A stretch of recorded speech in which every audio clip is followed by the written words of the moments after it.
That's thick blade. Let's see, what else have we got here? Yeah, I'd call it, I'd say that's thick on any big bowie knife. See, here's a Liberty and Union horse head. They made those horses at all different sizes. Now there's the paper that I copied that for that, wherever it went, that great big.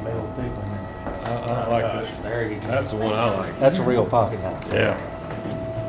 So here's another one. Now this is not a lockback. Look at But it's a pretty good size. That's a Lingard, that's a good name. Those are all in. Oh, they're all, every bit of them, Sheffield, all of them. Horn, okay. Yeah. Here's an example that I brought of one with cipher marks, okay? Of the best quality. Larry's got shooting a bull or a buffalo or whatever it's supposed to be. And this mark we've never Let me seen. twist your arm. There's a lot of these, they think it's a Chinese guy. They always say the Chinese guy. But this is a Chinese guy and he's holding the opium pipe. A lot of times they show a guy and they think Right. it's a sword or something. No, Right. it's an opium You can pipe. see I'm a pipe. Yeah. So I love these. I don't know. These are the kind I like, and I've been doing this for 40 years. Darn sure you can see it on that. One of the really interesting things about You these see? big heavy ones is that it's a cloth, and it's just almost a garden. It's a very Oh yeah, there's not much really rudimentary there. garden there. Oh, You don't often see that coffin shape here on the fold, except Yeah, that's a Chinese guy.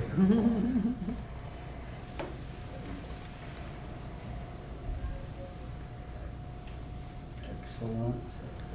Yeah, the name, and here's what I'm saying. That knife that's out there with the horse head on it, it had a real small stamp, like they put on a way smaller blade, like a blade more like these, instead of something big and impressive, or a 4-line stamp of some kind. So there were different things about it that made me say, I wonder if this is right. And I said, it has to be right. Just because I've never seen one, I know enough to know that that is right. So I asked the guy, he said, yeah, we bought it at a farm sale, $100. I said, that's it, boy, I've sold. You buy most of these in Midwest. Yeah, well, yeah. And, you know, people say, well, what kind of wild country is Iowa? Iowa became a state in 1846. It was one path to go to the gold rush. In fact, they went right down the street where I used to live and crossed the river where there was a ferry thing, a guy hauled you across the river. They went there, and there was a lot of activity there. So in the 1840s, when ciphered knives showed up, that was right in the air when Iowa was a popular place. People were coming through there, you know. So I found a fair number of good knives in Iowa.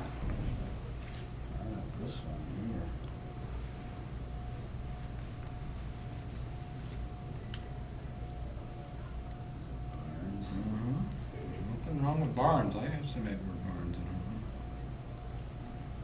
in them. Yep, that's Liberty Union. Where's my little horse head go? What's Right over here. there? I'm gonna compare these. See, there's a whole bunch of variations in Liberty and Union. There's the skinny one, there's the big one, there were different makers. The stuff was made by people that made the trim. They made the trim. They sold it to the makers, all right? And there may be more than one maker. They found out Liberty Union was popular. Somebody else said, I'll make a version of that. So, okay. Then they would go and order this stuff out and say, well, I want so many of these or so many or whatever, you know. And, but the ones, when you got them and the guards aren't all broken off, you got something, because normally they're just butchered. Why do you think American makers, if these all came over here to American market, and no American maker really picked up and started making these until They didn't Well, have. that's an interesting subject. I mean, folders are real popular today. The American makers who made pocket, I'm gonna step in here, I'm sorry. Were factories, and that was some of the first American knife manufacturing, were actually manufacturing pocket knives, but they were done like they were in Sheffield. They brought in a bunch of guys who were specialists in this or that, and they made them, and we don't Bowie knife collectors don't like factory-made knives, so we ignore them all. But all these Hollies and Waterville, I've got a little collection of them. And that essentially was the American folding dirk. They're much simpler. They're not fancy. Oh, yeah. They tend to be kind of delicate, and their spear points are maybe kind of dagger ground, but they don't look like this. Yeah, he And they're not tells me, big. he said, I don't like gaudy knives. He tells me that too.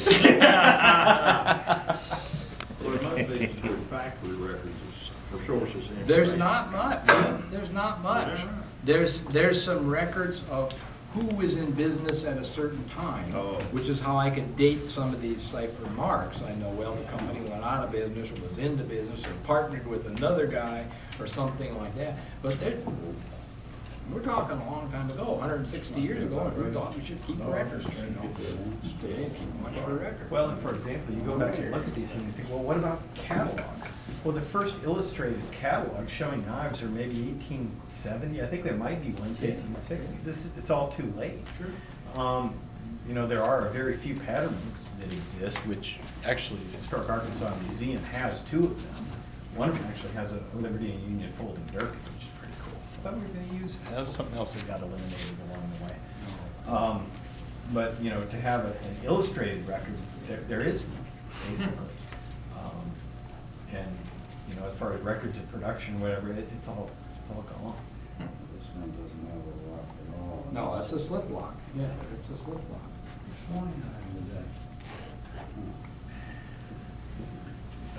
So all of this started with me with that issue showing the knives in that article about folding Bowie knives. You know, And you talk about the power of the written word. People look at those pictures and they think about that. Well, you didn't say who else. Well, there are 5 of us that I know that started this 40 years ago.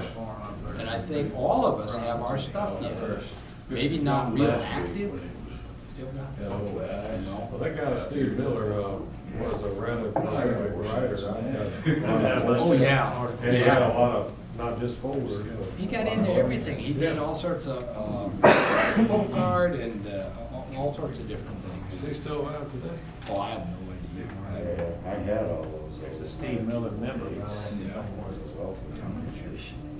I still got For some blades reason, and I I think got all them knife worlds. I got Something strange boxes. about him, so he got out of everything. But he had a lot of early articles. Yeah, it was very fine. Yeah, Well, he did. some of them, you know, they've been pretty ratty. I brought my stuff to show. You know. Anyway, that's what I've been doing for 40 years. And to get him to convince me to bring them was real difficult. He had a lot of trouble. And I'm like, what? Doesn't like for these things to leave home, but I was trying to explain that, you know, well, if you have a chance to talk to people about what you love and show people what you love, it helps them understand why these I've things never are cool. had- I've never You don't handled get to it. see this shit. Well, the thing that I got a kick I'm a on, little uncomfortable opening them and closing them. the thing that you see that sketch in Levine's guide, and it looks like nothing. I thought, well, that ain't even worth anybody's attention. Why did he put that sketch in there? You hold that in your hand, there's a whole difference right there. That is a serious knife. Well, even if you photograph this, Yeah. even a photograph wouldn't do, like many No, times, no. a photograph doesn't do them justice. Keep on looking. And then you hold it and you know. And the best part, well, there was about 4 different Bowie knife buyers at that place, and it was under the table, and I had it gone, and nobody knew it was there. Thank you, Bill. That made me giggle. Mark says, I know a guy that'll maybe sell you that. And he Thank went you. to an ad. The guy that had that had a lady call, say, I saw your ad, and you want to buy knives. I got 2 knives. And so he went there. She had this, and she had the Japanese thing with the spoon and the fork and the 10 blades and the saw and all that stuff. She said, this is a cool thing. This is valuable, and I want a whole bunch of money. And if you buy this, I'll give you that.